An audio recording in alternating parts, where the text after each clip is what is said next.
Selamat siang adik-adik. Baik, sebelum kita mulai ke materinya, saya akan memperkenalkan. Nama lengkap saya Maria Safiranata dari kelas 3B. Selanjutnya, yang saya akan jelaskan di sini materinya tentang komponen silabus dan RPP. Yang pertama, pengertian RPP. Berdasarkan PP 19 tahun 2005 pasal 20 dinyatakan bahwa perencanaan proses pembelajaran meliputi silabus dan rencana pelaksanaan pembelajaran yang memuat sekurang-kurangnya tujuan pembelajaran, materi ajar, metode pengajaran, sumber belajar, dan penghasilan belajar. Rencana pembelajaran atau RPP adalah penjabaran silabus yang menggambarkan rencana prosedur dan pengorganisasian pembelajaran untuk mencapai kompetensi dasar yang ditetapkan dalam standar isi. RPP juga digunakan sebagai pedoman guru dalam melaksanakan pembelajaran baik di kelas, laboratorium, atau di lapangan. Yang kedua, komponen RPP. Komponen utama RPP adalah tujuan pembelajaran, materi pembelajaran, metode pembelajaran, sumber belajar, dan penilaian hasil belajar. Komponen RPP meliputi yang pertama, identitas mata pelajaran. 1. Satuan pendidikan, 2 kelas, 3 semester, 4 program studi, 5 mata pelajaran atau tema pelajaran, 6. Tujuan pertemuan, jumlah pertemuan. Yang kedua, standar kompetensi. Yang ketiga, kompetensi dasar. Yang keempat, indikator pencapaian kompetensi atau kompetensi inti. Yang kelima, tujuan pembelajaran. Yang keenam, materi ajar. Yang ketujuh, alokasi waktu. Yang kedelapan, metode pembelajaran. Metode pembelajaran terdiri atas 3. Yang pertama, pendahuluan. Yang kedua, inti. Yang ketiga, penutup. Yang 10, penilaian hasil belajar. Yang ke-11, sumber belajar. Sumber belajar dalam RPP ditentukan dengan mengacu pada sumber belajar yang terdapat dalam standar kompetensi dan kompetensi dasar, serta materi ajar, kegiatan pembelajaran, dan indikator pencapaian kompetensi dengan mempertimbangkan yang pertama, sumber belajar adalah rujukan, objek, atau bahan yang digunakan untuk kegiatan pembelajaran. Yang kedua, sumber belajar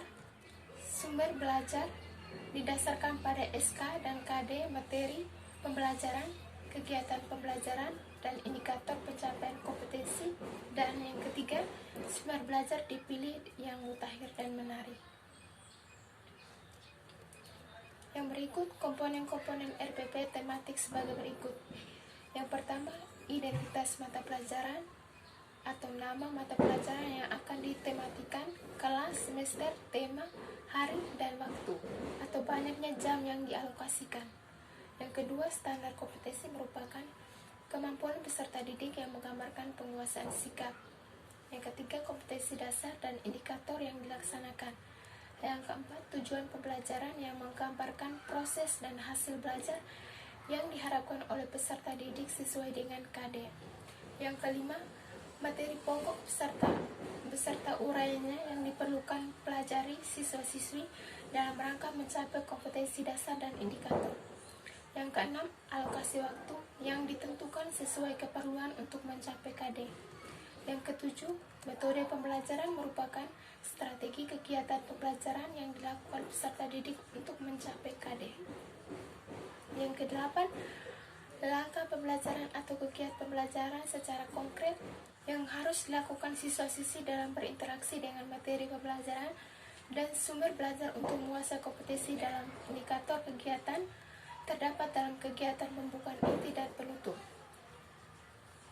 Yang kesembilan, alat dan media yang digunakan untuk memperlancar pencapaian kompetensi dasar serta sumber bahan yang digunakan dalam kegiatan pembelajaran tematik sesuai dengan kompetensi dasar yang harus dikuasai. Yang 10, penilaian dan tindak lanjut atau prosedur dan instrumen yang akan digunakan untuk penilaian pencapaian belajar siswa-siswi serta tidak lanjut hasil penilaian. Yang ketiga, langkah-langkah menyusun RPP. Pelaksanaan proses pembelajaran. Yang pertama, kegiatan pendahuluan. 1. Orientasi. 2. Apersepsi. Yang ketiga, motivasi. Yang keempat, pemberian acuan. Acuan dapat berupa penjelasan tema dan materi dari berbagai mata pelajaran, pembagian kelompok belajar, penjelasan mekanisme pembelajaran, pengalaman belajar sesuai rencana langkah-langkah pembelajaran. Yang kedua, kegiatan inti. Proses pembelajaran untuk mencapai kompetensi inti dan kompetensi dasar dilakukan secara interaktif, inspiratif, dan menyenangkan, menantang, memotivasi peserta didik. Menggunakan metode yang sesuai dengan karakteristik peserta didik dan tema yang dapat meliputi proses eksplorasi, elaborasi, konfirmasi. Yang ketiga, kegiatan penutup. Yang pertama, kegiatan guru membimbing dan mengarahkan peserta didik untuk membantu merangkum atau kesimpulan. Yang kedua, memberikan teks atau tugas dan memberikan arahan tidak lanjut pembelajaran, dapat berupa kegiatan di luar kelas atau tugas sebagai bagian remedisi atau pengayaan. Yang kelima, prinsip-prinsip menyusun RPP. Yang pertama, memperhatikan perbedaan individu peserta didik. Yang kedua, mendorong partisipasi aktif peserta didik. Yang ketiga, mengembangkan budaya membaca dan menulis. Yang keempat, memberikan umpan balik atau tidak lanjut. Yang kelima, keterkaitan dan keterpaduan. Yang keenam, menerapkan teknologi informasi dan komunikasi. Yang ke-B, silabus.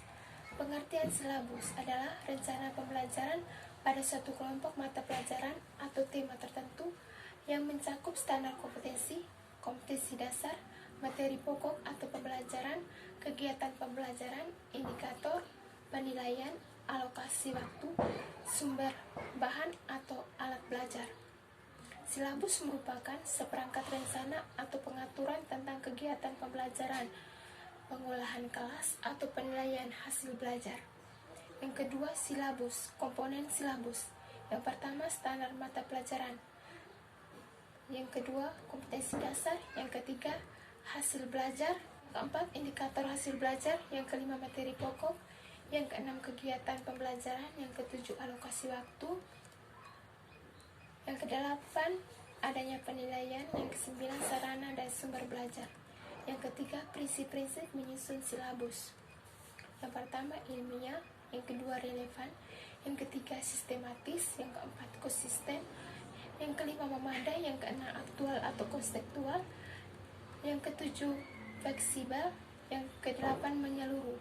Yang keempat, langkah-langkah menyusun silabus dengan pendekatan mata pelajaran. Yang pertama, mengkaji standar kompetensi dan kompetensi dasar. Mengkaji SK dan KD mata pelajaran sebagaimana tercantum dalam SI dengan memperhatikan hal-hal berikut. Yang pertama, urutkan berdasarkan hierarki konsep disiplin ilmu atau tingkat kesulitan materi. Yang kedua, keterkaitan antara SK dan KD dalam mata pelajaran. Yang ketiga, keterkaitan antara KD pada mata pelajaran. Yang keempat, keterkaitan antara SK dan KD antar mata pelajaran. Yang kedua, mengidentifikasi mata pelajaran. Mengidentifikasi mata pelajaran yang menunjang pencapaian KD dengan mempertimbangkan yang pertama, potensi peserta didik. Yang kedua, karakteristik mata pelajaran. Yang ketiga, relevasi dengan karakteristik daerah. Yang keempat, tingkat perkembangan fisik, intelektual, emosional, sosial, dan spiritual peserta didik. Yang kelima, kebermanfaatan bagi peserta didik. Yang keenam, menentukan jenis penilaian. Penilaian pencapaian KD peserta didik dilakukan berdasarkan indikator.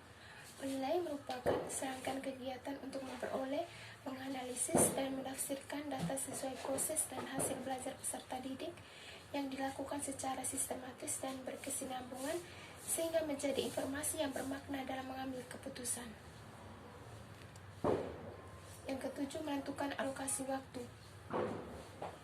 Yang kedelapan, menentukan sumber belajar. Sumber belajar adalah rujukan, objek, dan bahan yang digunakan untuk kegiatan pembelajaran yang berupa media cetak dan elektronik, narasumber, serta lingkungan fisik, alam, sosial, dan budaya. Sekian materi dari saya. Sekian dan terima kasih. Selamat siang.